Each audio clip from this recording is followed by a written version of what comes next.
Morning friends, চলে এসেছি আমাদের ট্রাভেল উইথ পেটস নিয়ে, চ্যানেলটা নিয়ে।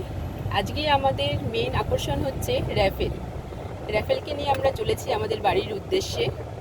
আর র্যাফেল আমাদের ফার্স্ট বোর্ডিংয়ের কি বলবো বাচ্চা, যে নাকি আমাদের সঙ্গে থাকবে, আমাদের বাড়িতে থাকবে। আর ও এখন খুব এক্সাইটেড, যাচ্ছে এসির হাওয়ার একদম সামনে বসেছে যাতে খুব ভালোভাবে হাওয়া খেতে পারে। সাথে আছে র্যাফেলের মা রুদ্রাণী আর আছে সায়ন্তন। র্যাফেল, একটু হাই হ্যালো করে দাও।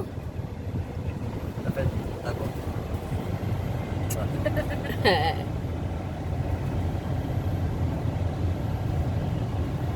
টাটা বলে দাও সবাইকে। চলো টাটা। এরপর দেখা হচ্ছে মাঠে নেক্সট এপিসোডে।